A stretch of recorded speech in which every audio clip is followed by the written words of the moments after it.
मुबारक घड़ी है, कल सच धज कर, मेकअप रच कर, खूब जच कर देखो उसका मंच पर आना, किताब संविधान की आंखों से लगाना और फरमाना, मैं शीश को झुकाकर इस किताब को मन में बसाकर ईश्वर की शपथ लेता हूँ।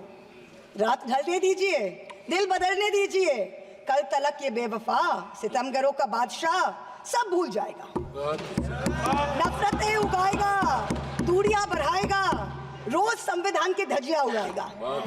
मगर जो आज महफिल सजी है यही मानती है कि हीरो वही है, मुबारक घड़ी है।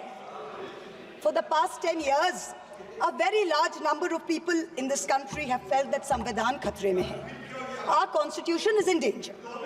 As responsible public representatives, it is imperative that we actually put this to the test and check if this is just fear-mongering by us, as the ruling party would have us believe, or indeed is the constitution framework imperiled. As Professor Tarun Khaitan explains, there are three broad tests to check if the political executive is constitutionally accountable. Three checks for the country to remain democratic over time. So let's see how our country is faring on these three checks. The first is direct electoral accountability to the people.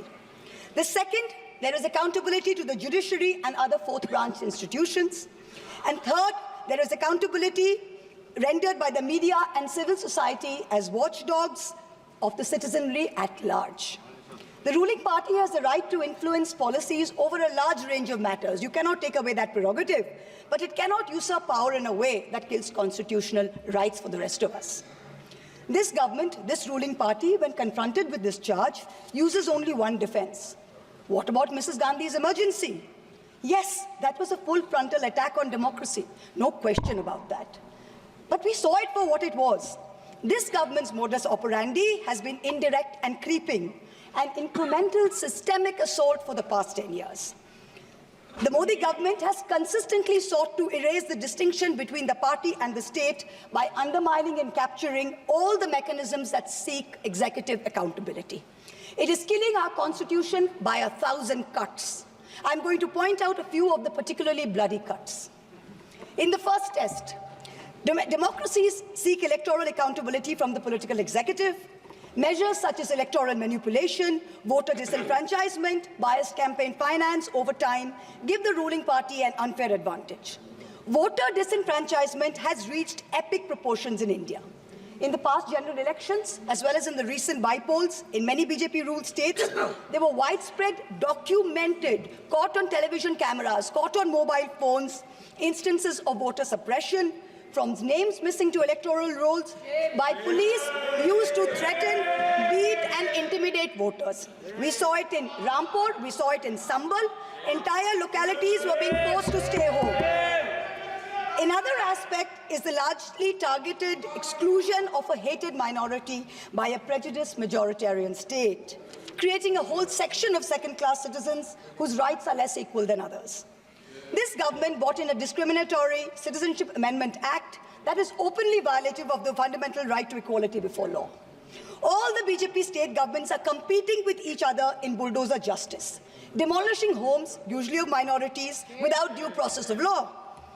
I had to go to the Supreme Court to get a stay on the unconditional and on the unconstitutional order of the UP government, demanding that minorities, that Muslims put identifying markers on their eateries in shops during the Kawad Yatra. This is blatantly a violative of Article 15. Let us move on to campaign finance now. In 2014, both the BJP and the Congress were held liable for illegally accepting foreign contributions. In response, this government retrospectively amended the Foreign Contribution Regulatory Act, FCRA 2010, to narrow the definition of a foreign company and thereby remove the illegality with retrospective effect. This was done surreptitiously. The Act of 2010 was not amended by a separate bill. It was done via clauses slipped into the Finance Act 2016 and the Finance Act 2018. The amendments not only legalized foreign funding of political parties, they also created a new funding vehicle called electoral bonds. In 2017-18, the BJP got 97.7% of funds that were legalized by surreptitious changes to the campaign finance laws. When the electoral bond numbers came out earlier this year, we saw that the BJP had between 54 and 57% of the total amount raised in the past 6 years. This kind of unfair advantage for the BJP in campaign finance has created a very skewed playing field for the opposition in recent years. There's no denying this. The use of the government funds to promote BJP and to promote Modi ji's political branding in the run-up to the elections, Modi ji ki guarantee, Modi ji ka parivar, creates a media blitzkrieg that few smaller parties can match. For a free and fair electoral process, a neutral referee is necessary. So in addition to electoral accountability, our constitution lays down a second check of institutional accountability, where the government is scrutinized by the judiciary and by various fourth branch institutions, such as the Election Commission, the Vigilance Commission, a human rights watchdog, an anti-corruption body. The appointment mechanism of these fourth branch institutions, along with their functional autonomy, is what keeps them independent. What has this government done? This government willfully defied the spirit of the Supreme Court ruling on the Election Commission's independence by replacing the Chief Justice of India on the selection committee with a government-appointed minister. So you have a 2-to-1 majority. Prior to Modi ji becoming Prime Minister, how often did we hear of an election commissioner not filling their full term? So ever since this government has come in, 2 election commissioners have inexplicably quit before their terms have ended. The 2024 elections saw egregious violations of the Model Code of Conduct by the BJP, and specifically by the Prime Minister, which an eager and compliant commission blatantly ignored. But even the smallest violation by an opposition party saw the ECI taking prompt, stringent action. For free and fair elections, just like justice must not only be done, but must also be seen to be done. So public trust in democracy has to be restored by this election commission. We've jokingly started calling it the Modi ji Code of Conduct. Other institutional bodies have been similarly compromised. Appointments to the National Human Rights Commission have been widely criticized, especially of Justice Arun Mishra and others close to the establishment. This is a judge who, while in office, heaped praise on Modi ji, calling him an international visionary who thought globally and acted locally. And lest the Treasury benches claim this assessment is a biased one, please remember, it is precisely this kind of appointments that have undermined the independence of the NHRC, so much so that the NHRC has lost its UN accreditation. The NHRC can no longer represent India or vote at the UN Council of Human Rights. Allow me to turn to a simple instance of what human rights under the rule of law means: the right to bail. The erstwhile outgoing Chief Justice of India waxed eloquent recently about how the right to bail has been granted during his tenure for all. A range of under-trials, from A to Arnab to Z for Zubair. His alphabet, unfortunately, seems abbreviated because it did not include G for Gulfisha Fatima, didn't include H for Hani Babu, didn't include K for Khalid Safi, didn't include S for Sharjul Imam, and U for Umar Khalid, and countless others. The former Chief Justice made it a point to say that the Supreme Court is not meant to act like the political opposition. We in the political opposition don't need the Supreme Court to do our job. We are not asking it to. But what troubles us is that some members of the higher judiciary appear to be doing their best to compromise the independence and integrity of our constitutional courts. I do not think that the framers of our constitution ever imagined a scenario where judges would rely on private conversations with God to write judgments, rather than on objective logic, on reasoning, and on the law and the Constitution. The Honorable Defence Minister in a speech this morning mentioned the courage of the late Justice H.R. Khanna to dissent in 1976. May I remind everyone that Justice Khanna lived for 32 years after 1976 under a largely Congress regime, long enough to write his autobiography, which the minister quoted from. Unlike poor Justice Lohia, who's resting in peace long before his time. Delays in filling vacancies in the Central Information Commission is denying citizens their right to information. Currently, the CIC has only 3 commissioners, including the chief, instead of the mandated 10, and has 22,000 pending appeals filed by people against the denial of information by this government. The third dimension of executive accountability is discursive accountability. Citizens in a democracy expect their government to be able to justify their actions by way of public discourse with civil society. This government on a daily basis is pursuing unconstitutional methods of restricting freedom of the press and freedom of speech. Its ill-conceived amendments to the IT rules to create fact-checking units was recently struck down by the Bombay High Court as being violative of Articles 14 and 19 of the Constitution. The latest UP police cases against fact-checker Mohammad Zubair, when the UP police is invoking de facto sedition against a fact-checker who is documenting hate speech. This is preposterous.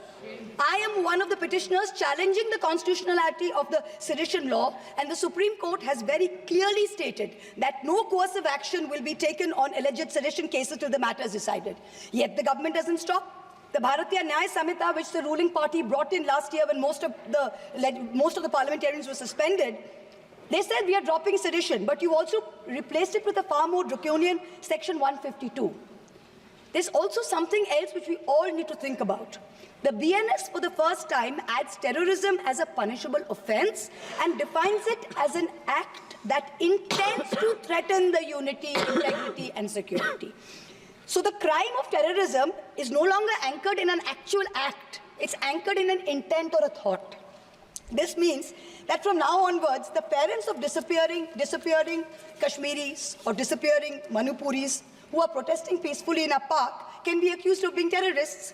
What they do or do not do in that park while they assemble is besides the point. As long as a police officer is convinced that they have the intent to do something, they can be terrorists. This makes terrorism a thought crime. Madam Chairperson, this is closer to the letter and spirit of the dystopian reality in George Orwell's 1984 than it is to the Constitution of India.